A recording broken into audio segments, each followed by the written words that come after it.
morning, everyone. Afternoon. How'd you like that little countdown?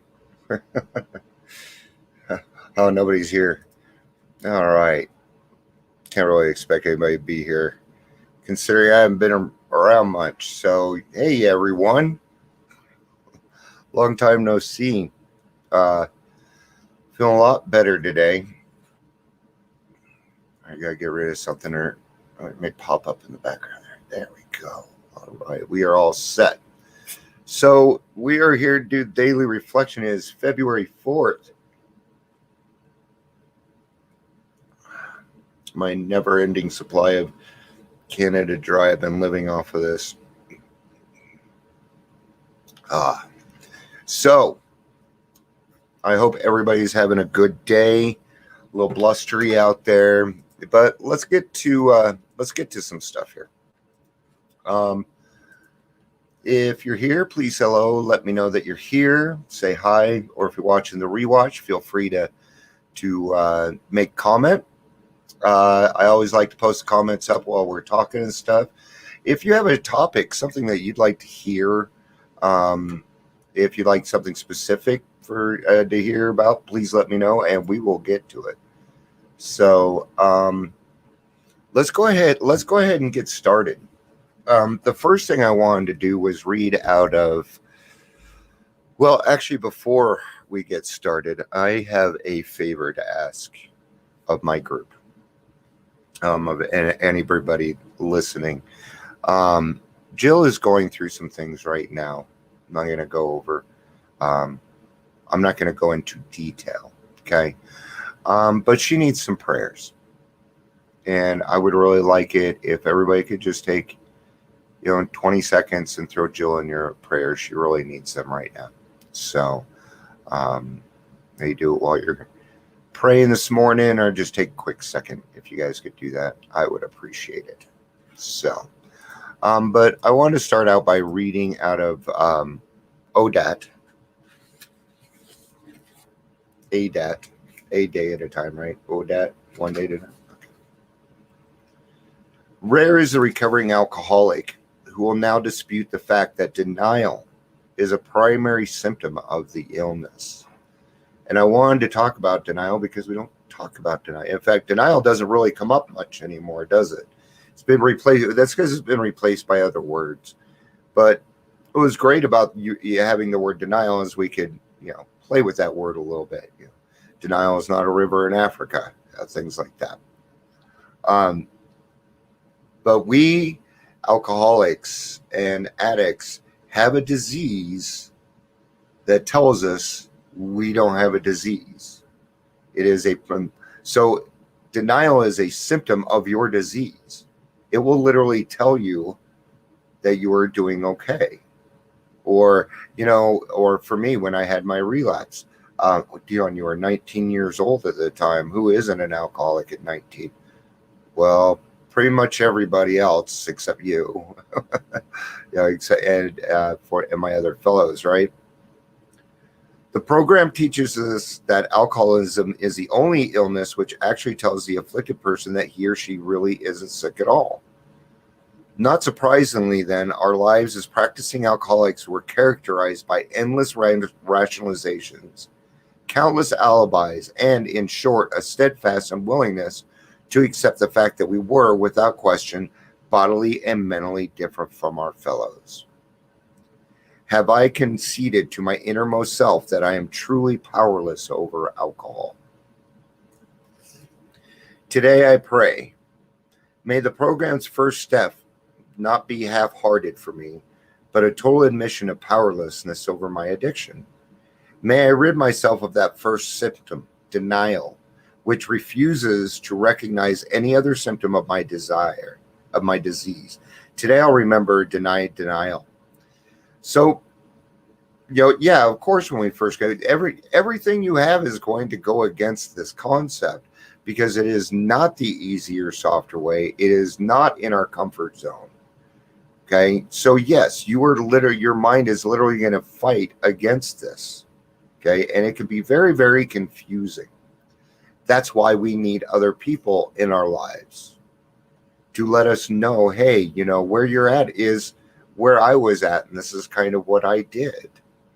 Knowing that other people have gone through or are going through what you are going through can be a relief, right? Doing this thing and putting our lives back together and doing it with other people becomes the joy of our life, right? So give yourself a chance. You spent this time getting to where you're at, right? Give yourself 30 days, man. Are you worth 30 days? Oh, 30 days is a long time.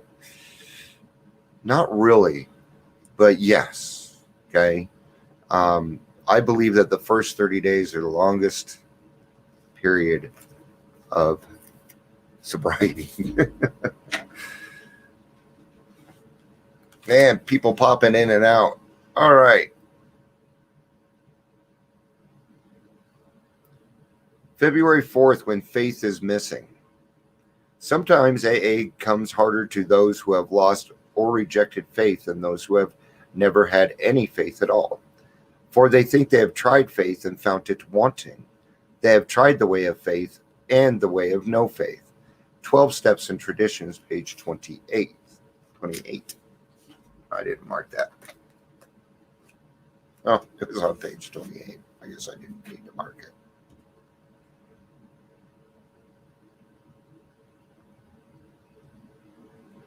Any number of AAs can say to the drifter, yes, we were diverted from our childhood faith too. The overconfidence of youth was just too much for us. Of course, we were glad that good home and religious training had given us certain values. We were still sure that we ought to be fairly honest, tolerant, and just, that we ought to be ambitious and hardworking. We became convinced that such simple rules of fair play and decency wouldn't be enough. All right. This is where our doubt starts to come in, right? So now we're talking a little bit about doubts. We first come into the program. Well, it worked for you, but I doubt it's going to work for me. And our terminal uniqueness is going to start to kick in. Okay. You're going to find a lot of different forms of doubt. And I actually grabbed this from my home group today. It was the topic for our emotional sobriety, and I thought it was fantastic. So that's why I'm bringing it up, is just to kind of get your mind thinking about that doubt portion. Do you doubt yourself throughout the day? For me, I find that doubt is usually replaced with faith, or looking for some kind of direction. In the beginning, it's something different from when you've had a little bit of time under your belt. I'd say the biggest difference when it really makes the change is when the obsession is lifted from you, and that's really when it starts. That's when you can start utilizing doubt as a way to know where you're at. So doubt is actually a good thing, right? Why is it a good thing? Because it comes from inside, which means it's something that you can change. Of course, we were glad that, we were sure still that we ought to be fair. Okay, we became, I still read that too. Sorry, guys.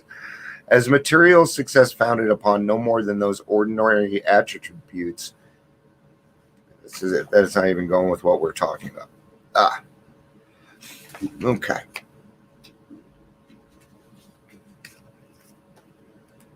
And I am feeling mostly better, but I'm still a little discombobulated. You guys probably tell. So I was sure that God had failed me, that I became ultimately defiant. Though I knew better, and I plunged into a final drinking binge. I never really felt like God failed me. Well, the first time I got sober, I felt that way.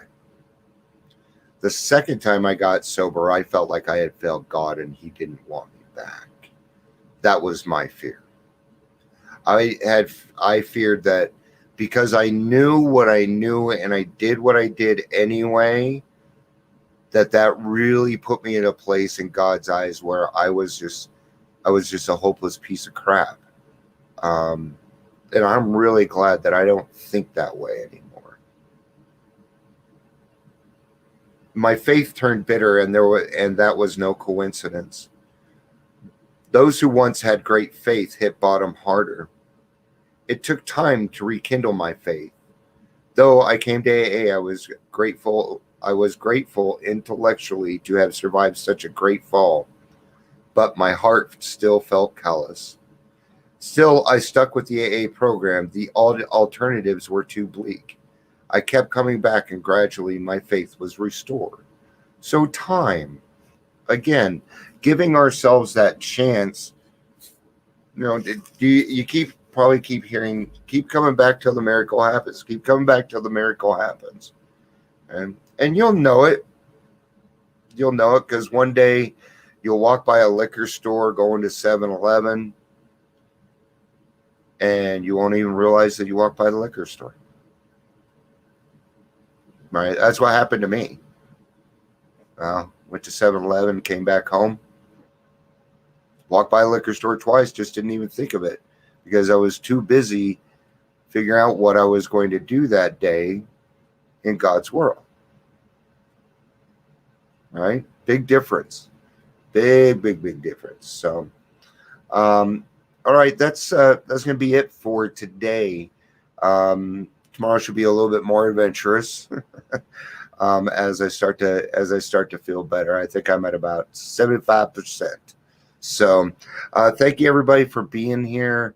And I hope everybody has a great day. Love you guys. Peace out and have a day.